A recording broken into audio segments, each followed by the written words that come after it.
Hey, what's up guys? Day 11. Day 10 was a 0. You can see in the last video. I got a few changes here. I got a hip belt. So I added some more weight. I got a lot of food and water on me. I got a can of bear spray. We're doing a 2.5 mile ascent up this mountain. It's a pretty big mountain. I think it's called Indian something mountain, Standing Indian Mountain. It's the infamous Standing Indian shelter that's been raided by bears every night, the last few nights.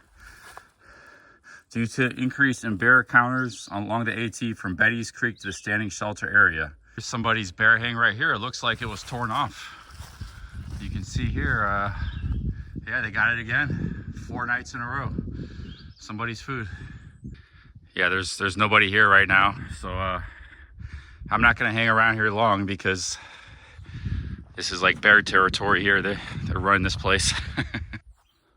Yeah, that's the somebody's bear bag. There's 2 of them right there. I guess this is as good of a time as any to talk about my bear strategy. So there's basically 4 popular methods to deal with bears going after your food. Remember, it's not just bears too. There's mice, rodents, and raccoons also try to get your food. There's 4 strategies. None of them are perfect. They all have their pros and cons. The first is a bear can. So you get a big, it's called a bear vault. You get this big canister, big thick plastic canister that a bear can't get into. The problem is, with that is that's the safest. But you know, like a bear will like bat your thing around. It can roll it down the hill. They've been known to drop it off cliffs, try to open it. So you could still lose your food that way. Bear cans are expensive, like $200, $150, I think. And they're very heavy. They're like 2-3 pounds. They take up a huge amount of space. The other option is the bear hang, which, as we just saw, it's not a perfect method. Put your food in a bag, try to hang it off a branch, a high branch that a bear can't get to. But that campsite, they figured out how to get to it. These bears are pretty clever. So they got to it 3 nights in a row. That's not, and some of those people had to get off the trail. They had to backtrack and get off the trail because they lost all their food. So that's not a perfect solution either. The other bad thing about that is, you know, one, doing a bear hang can be dangerous because you got to like use a rock. There's been people that have been hit by the rock. It's a lot of work. It's a lot of, you know, it could take you 20-30 minutes to get a good bear hang going. And a lot of people don't like it. A lot of people, they start off doing bear hangs, but later they just end up sleeping with their food, you know. And the other thing too is there's not always trees with branches. That's another thing. Like here there is, you know, you should be able to find a place to hang your food, but that's not, you know, there's not always, like if you're out in the desert or something, there might not be a place to bear hang, but there could still be bears. Now, where those people hang the bear, that was like right in the middle of the shelter. They should have came out a little further, you know.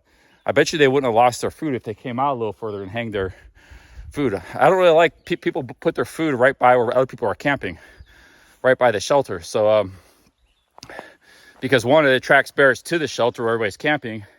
And 2, you know, like the bears know to go there now at that shelter. Whereas if they would have hung it like just a quarter mile away from the shelter, 1, the bears probably wouldn't have found it. 2, you're not training the bears to go to shelters. And 3, you're not like risking other people with bear encounters. So the third strategy, which is my strategy, is to use, they got these Kevlar bags. It's called an Ursack. That's what I have. So what I do is, an Ursack is a raccoon, any kind of animal, it can't penetrate the bag. It's bulletproof bag. So I hang my, you know, Ursack, you don't have to hang it high. You just kind of wrap it around a tree and a branch. So if a bear does find it, they can't get into it. Now they might like gnaw at it and claw it and try to, but if you tie it around the tree good, it can't get it off. There's a lot of videos on YouTube about it and stuff. And so far I haven't had any problems. But the other key thing with this strategy is you got to put the bag kind of in a random spot. You don't want to put it right by a shelter or by a campsite where anybody's hanging out. So you gotta kind of walk a quarter mile away from your campsite, which you should be doing anyways. Keep the food away from. I know the first couple of videos I didn't do that far, but there was nobody else camping by me. So you know, either you stealth camp in a spot, Or if you are camping by others, like I did that third night, I walked like a third of a mile down this side trail and put it there, this ATV trail. Very far from all the other campers. From camping alone, then it doesn't matter as much because I'm kind of in the middle of nowhere. So my strategy is the Kevlar bag strategy, the Ursack bag, it's a compromise between the bear canister and the bear hang. Like I said, there's no perfect solutions. They all got their disadvantages. And then inside the Ursack, I have a smell-proof bag, odorless bag, which keeps in the smells of the food. So that the animals and bears don't even know it's there. They're attracted to smell. The fourth option is just sleeping with your food. So you just give up on everything. That's what a lot of hikers do. You know, many big ones, many big YouTubers too. They start off like bear hanging or something, and they're spending like 30 minutes every night. In addition to setting up their camp and cooking their food, after walking all day, setting up this damn bear hang, they just decide to start sleeping with their food. Apparently it makes a nice pillow too. We're just about at the top of Standing Indian Mountain. Already got 2.4 miles in, and it's 10:40. I think I started like 9:15, so that's pretty good going uphill the whole way.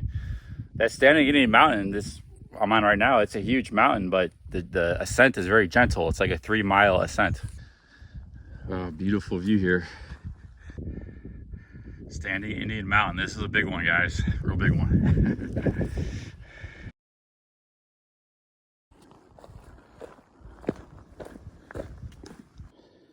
Hey guys, it's going on noon. Making good time for what I have hiked, but I got off to a late start. Try one of these out. Excellent. Very good.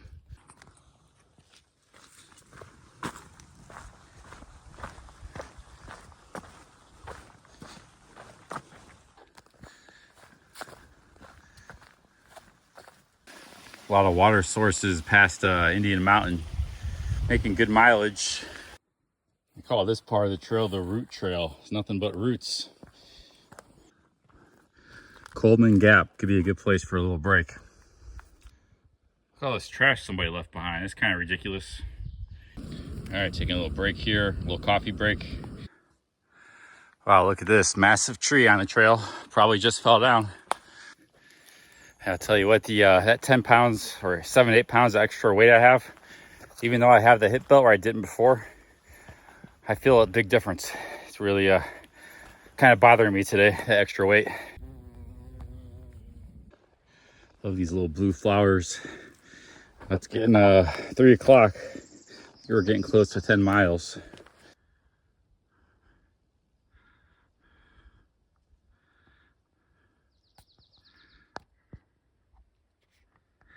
The train got real tricky all of a sudden. I just had a fall back there. As if it wasn't hard enough, of course I gotta try to film it. Goal is not to get muddy.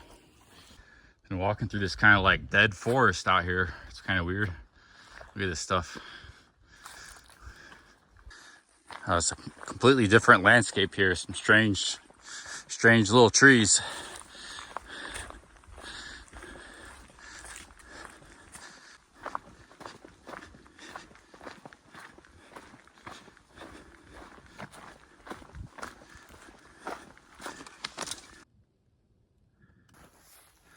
I'll tell you what, this has been some pretty easy terrain today. Real easy. Just like big difference. Hopefully it stays like this. North Carolina, Virginia, Tennessee. I'm sure there's gonna be some hard parts, but pretty much all of Georgia is pretty tough. Like Georgia's a lot of these knobs and ups and downs, and yeah, Georgia's tough. This has been a walk in the park today. Perfect weather, everything, man.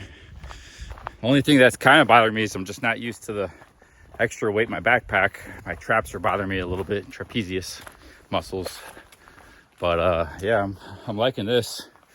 4 o'clock, probably got like 12 miles in. Might want to get dinner soon, make some ramen noodles, I think. Not a moment later, I said, speaking of dinner, I walked by this spot. Perfect place to have a rest and have some food.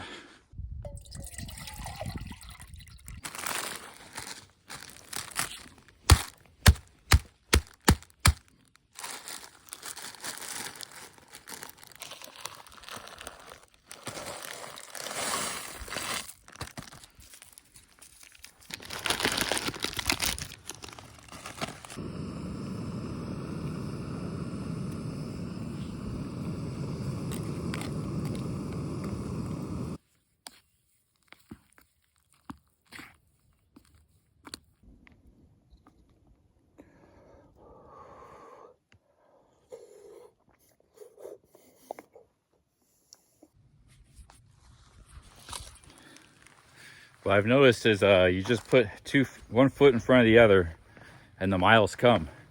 You know, I don't have the lightest backpack. I'm not the most experienced hiker. I'm not the strongest hiker. I'm not the fastest. People pass me up all the time. I don't have trekking poles, but somehow I get like decent miles in. You know, I don't have great cardio. Now, I'm not saying I'm like the worst of shape either. I'm probably somewhere in the middle of a lot of that kind of stuff, but I hold my own. But somehow I get miles in, you know, 15 miles. So yeah, you just keep going down the trail and you'll get there. We're on the side of a big mountain. It's straight down from here.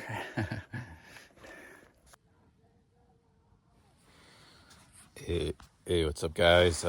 Getting ready to go to sleep. Sun's setting over there. Sun's setting late, man. It's 8:15. Still a lot of light. Passed by the remnant. He's headed about 5 miles ahead.